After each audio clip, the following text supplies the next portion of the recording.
Thank you, Mr. Rector. Esteemed members of the Board of Visitors and Platform Party, Mr. President, fellow faculty and friends of the graduates, members of the class of 2025.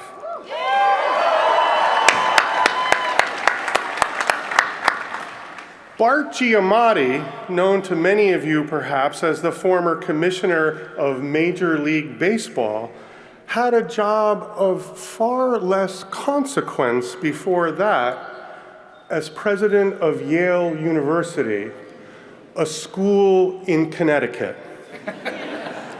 Now, Mr. Giamatti was Yale president when a precocious 17-year-old named Jim Ryan matriculated there. And in many respects, he became something of a model for young Jimmy. And yet, our great leader must not have been paying attention when Giamatti publicly declared on several occasions this immutable truth.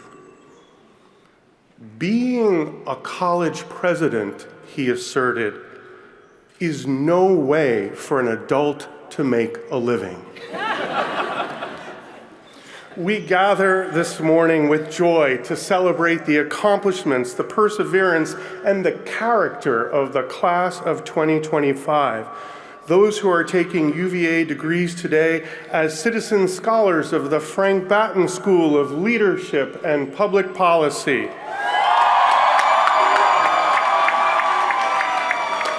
The School of Education and Human Development. And the College of Arts and Sciences. Yeah!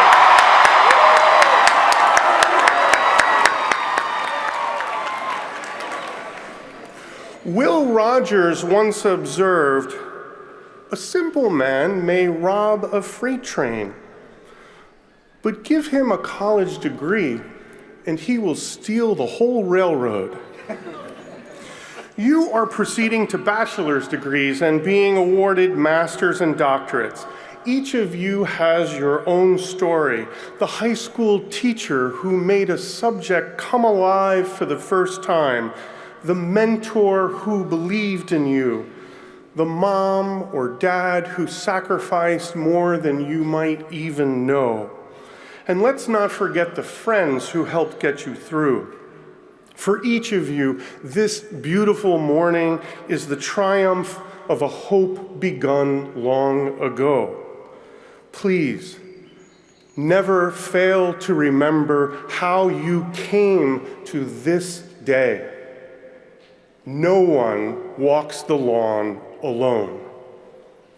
This morning, your professors, families, and friends have become a congregation of the grateful, full of thanksgiving and laughter as we celebrate you, your magnificent and ridiculous balloons, a riot of color and quirkiness, a carnival of individuality and community are eloquent and motley emblems of this excellent day. I think it was Voltaire who said that no student was ever sufficiently grateful to his teachers. If you happen to be in my class, now is the time for you to know that I wear a 1634 shirt and I drink single malt whiskey. Our final exercises today recognize the academic excellence that you have achieved, even as we also celebrate the university that has been the instrument of your progress, the institution that you have helped to make a vibrant and dynamic community of learning. The University of Virginia opened 200 years ago in the spring of 1825 with 40 students, 8 faculty, and nearly 7,000 books. 40 years later, UVA was the second largest university in America. From early on, there were problems of student unruliness, in part because one individual was in the habit of selling spirituous liquor in the cellar of one of the pavilions. In many ways, what we are doing today in conferring degrees is quintessentially un-Jeffersonian. TJ dismissed degrees as artificial embellishments, I'm sure you're glad to know. And the university did not award the bachelor's degree until 1848. Celebrating you and our university on this bicentennial, it is fitting that we also remember the work of higher education in America. For UVA was founded on the aspiration that its mission of scholarship and teaching could powerfully support and sustain our American experiment. In this hope for the role of the university as a linchpin of democracy, Jefferson was not alone. James Madison proposed that a national university be included in the United States Constitution. George Washington, in his first State of the Union address, urged Congress to create a university to teach its students to distinguish between oppression and the necessary exercise of lawful authority. So committed to this idea was the father of our country that in his last will and testament, he left a generous bequest for this very purpose. Madison, who became rector of the University of Virginia after Jefferson's death, never ceased to believe in the central importance of the American university as a bulwark of democratic freedom. The advancement and diffusion of knowledge, he insisted, is the only guardian of true liberty. Therefore, said Madison, learned institutions, universities, ought to be favorite objects of every free people. Washington and Madison well understood that education fosters a freedom of mind that leads to the judicious exercise of critical citizenship, a freedom of mind that recognizes the obligation to protect and defend the freedoms of others. None of the founders could possibly have foreseen, however, how far the American university has come. Predictions are very difficult to make, Mark Twain reminds us, especially when they deal with the future. In recent global rankings, U.S. universities occupied 8 of the top 10 spots in the world and 15 of the top 25. Simply put, the American Research University has been, is now, and must continue to be an unmatched incubator for excellence in research and teaching. American universities produce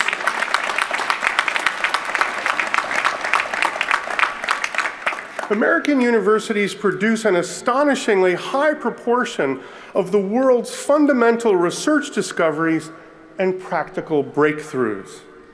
The GPS on your phone, the MRI used to diagnose a family member's injury, laser technologies in the operating room and in the grocery store, the Head Start program, synthetic insulin, the core algorithm that drives your Google search, and even the LED headlights, the FM radio, and the synthetic rubber tires of the amazing car that each graduate will no doubt receive on this special day. All these improvements to the quality of our lives derive from the work of the American university. Consider, too, that the University of Virginia and the American university more broadly is also a home for poetry, a haven for the study of history, a place for the creation of beauty and the curation of a dazzling array of languages, cultures, and ways of thinking about the world. The work of the university is meant to help us escape the confines of our limited experience, offering instead a broader community and an invitation to learn about the history of human aspiration and achievement across times and places unlike our own. Freedom, then, is the great purpose of a liberal education. Students and teachers, our work together is meant to help liberate us and our society from ignorance and from the fear, irrationality, and prejudice that are the close companions of ignorance and narrow-mindedness.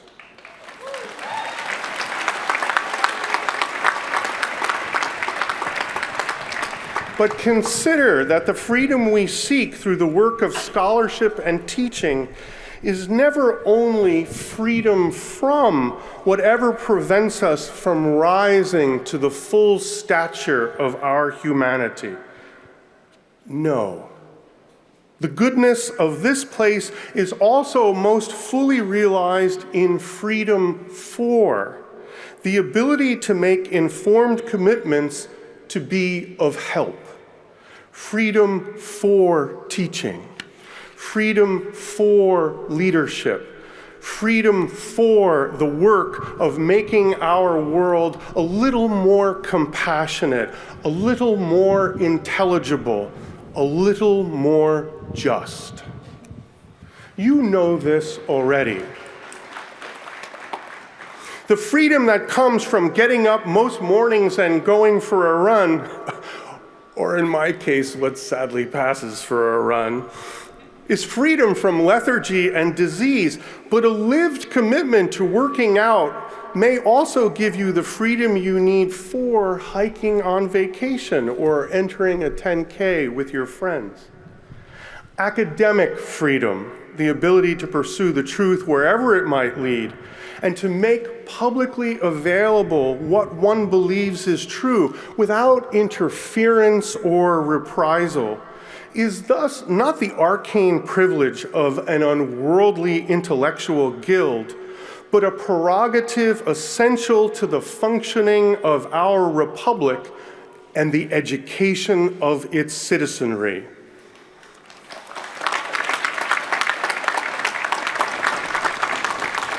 As a producer of knowledge, teacher of skills and judgment, and caretaker of cultures and learning, the American university is entrusted with the work that helps guide and guard the full exercise of democratic freedom. Make no mistake, the freedom of the American university is not to create or preserve an insular autonomy. The intellectual reach of the university exists to serve the whole of humanity, for the pursuit of truth is an essential good common to all. It is our duty to promote dialogue across difference, to provide opportunities for citizens of the university to be in conversation and even debate with individuals unlike themselves, people whose thinking will challenge our views and perhaps enlarge our understandings. The imperative of free speech on our grounds and in every corner of the American college campus follows not only from our legal obligations, but also from our unswerving belief in the value of creating a pluralistic community of mutual inquiry and mutual respect.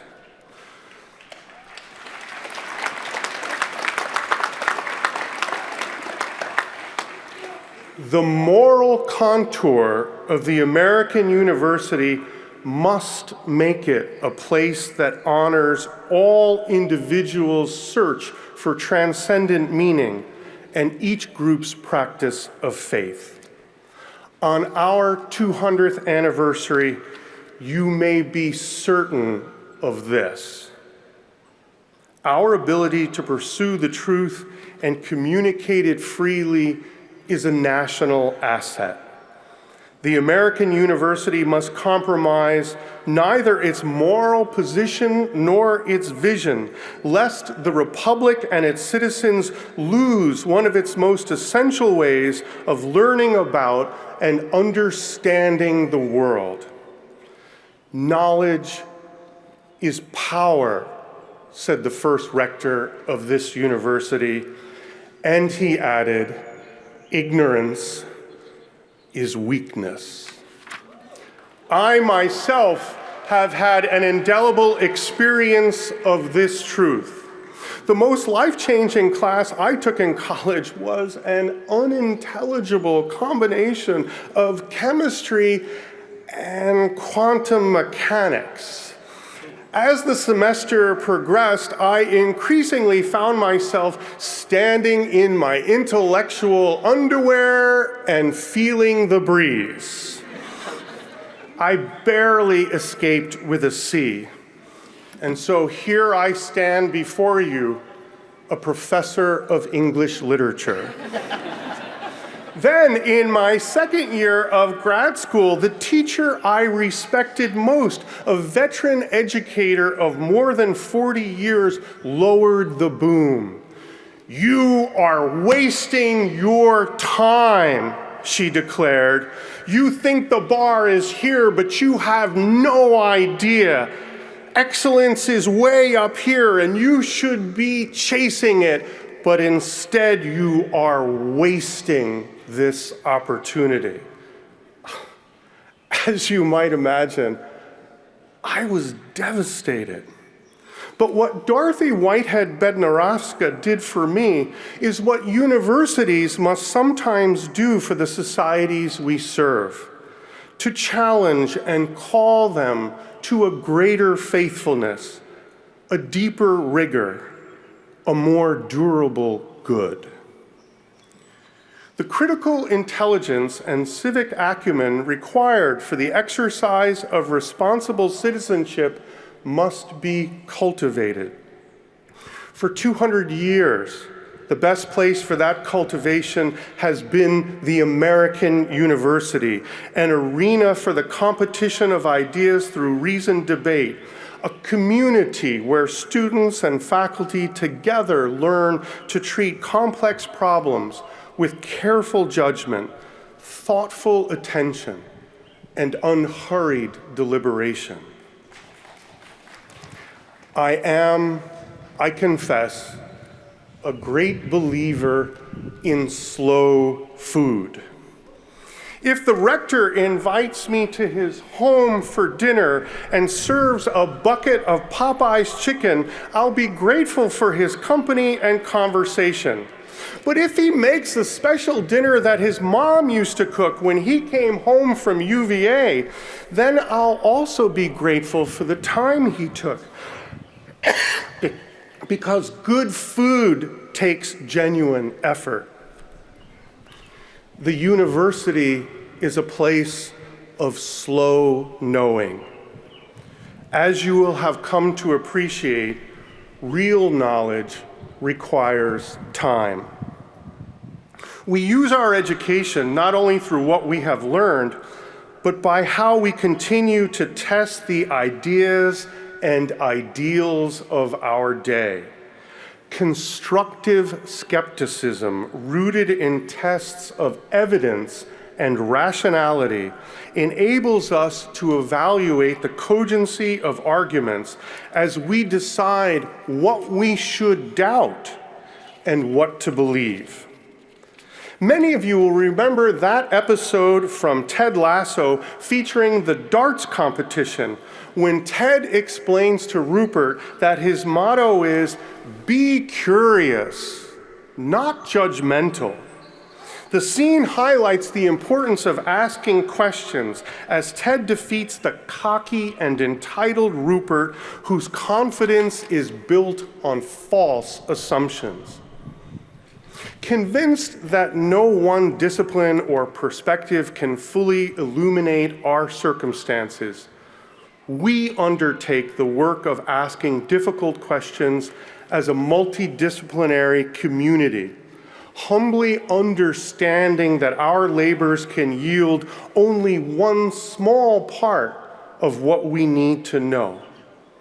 Our hope is that together we may become a light for our time.